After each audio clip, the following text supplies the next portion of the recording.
to the Lakers. But there's one problem. It doesn't look like the Pelicans want to honor those wishes. Woj reports the Pelicans have no interest in trading AD to the Lakers at this time.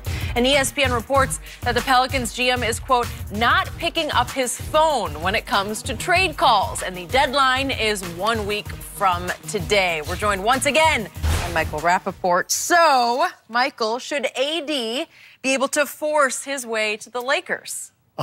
Before I was one of the great sports cynics, world-class podcaster, and, of course, world-renowned actor, I was a fan. I was a fan. And the fan in me is what lives the most.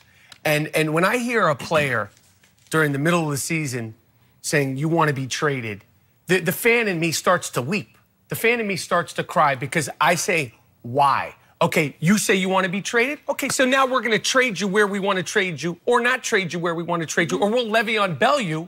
You don't want to play? You sit on the bench. Jahlil Okafor's, he's starting to come forward. I don't know why these players think that their legacy will be cemented. This is all about cementing legacies. When I think of Gary Payton, I think of a killer point guard, one of the best point guards in the 90s. I think of him losing inevitably to the Chicago Bulls. I don't think of him cementing his legacy with the Miami Heat winning a championship. When I think of Allen Iverson, I think of an MVP season. They lost to a better team. Your legacy is not cemented by these rings. These players all think, I have to win a ring. If I don't win a ring, I'm going to get teased on TNT like Charles Barkley. I'd rather be Charles Barkley than a lot of these guys. I'd rather be Patrick Ewing, Karl Malone. So, listen, you want to get traded?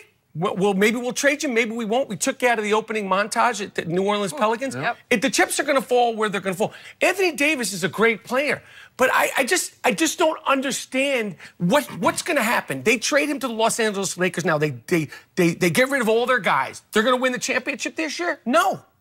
There's a great free agent crop coming in the summertime.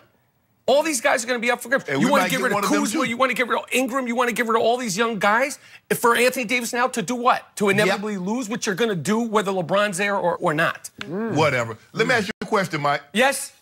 Do your heart weep when teams trade great players because they're making business decisions? Does your heart weep the same way for when a team trades a player as when a player requests a trade? I just need to know. No, it doesn't. Exactly. It doesn't weep the same way. Shannon, let me tell you something. Every one of these kids thinks they're the dude. Lonzo Ball chimes in, well, I'd prefer to go to Chicago or New York. Says who? Who cares what you think? You're not that good, my man. You're going to go where you're going to go because you're not that good. You're not going to get any debate from me on that one. But you will because from me. See, what has happened. But it's from everybody, though. It's around the league. It's the mentality of all of them. They all think they're that dude. You're not. But the thing is, Skip and I talked about this. The NBA, more so than any other professional sports, is a superstar league. And superstars have always had power. There's a reason why Michael Jordan said, yeah, I'll play on the 92 Dream Team, but this guy can't be on it or I'm not playing. And guess what happened? He wasn't on it. When Magic Johnson went to Dr. Buss and says, you know what? It's either Paul Westhead or it's me. It was him. Westhead had won a title Magic's rookie year, and he was gone 2 years later. So this notion that all of a sudden these superstar players have power is disingenuous. They've always had power. Now they have more, and they're not afraid to wield that power. None other than my guy. The king himself. LeBron James has that Thor hammer, and he swings it with authority. Yep. And the other guy says, you know what? We might not have as much power as LeBron, but we do have some. Skip Bayless, they went to Dale Demps earlier this year. I've heard, I don't know if it's true or not, but I heard from sources that they told Dale Demps earlier, Dale, we want out. We're not signing the extension. Dale Demps thought they were bull-jiving because AD is having a career year. He's laughing. He's joking with his teammates. He's like, nah, we good. So this was the steps they had to take to let Dale know, nah, we for real, bruh. We for real. We told you this. But so you didn't want to hear what we had to say, so we got to go public with it. So I have a confession to make here. to my man LaShannon Sharp and to you, Michael Rappaport. I should be more outraged by what is happening here because... Get nuts, Skip. Well, again, it does offend me that the king is trying to flex or throw his Thor hammer or whatever he's trying to do. Yeah. And just strong-arm his way to have AD in L.A. It's offensive to me, but I do love it for this reason, because I'm with you on your conclusive point, and that point is I don't think LeBron could win with AD in L.A. I think AD is still overrated. He's not a takeover guy. I think he'd be much better with LeBron. He's a stats guy more than a W versus L guy because he doesn't put up big W's, and I don't know that he would rise and shine in big playoff games alongside LeBron James. So I would love it if at trade deadline they pull this off, and I still think they will pull this off because he Going is to the LeBron. Lakers. Yes, I do believe it because they have made it very clear to the Celtics. Let's start with the Celtics and your Knicks.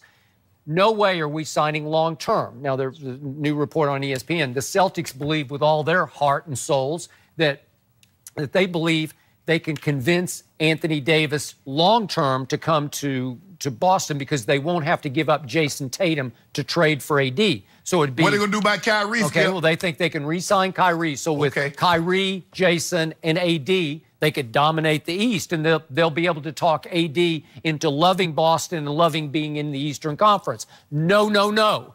Rich Paul will say no, no. That's a problem. Let me ask you a question. Let me ask you a question. Did Michael Jordan play great every night?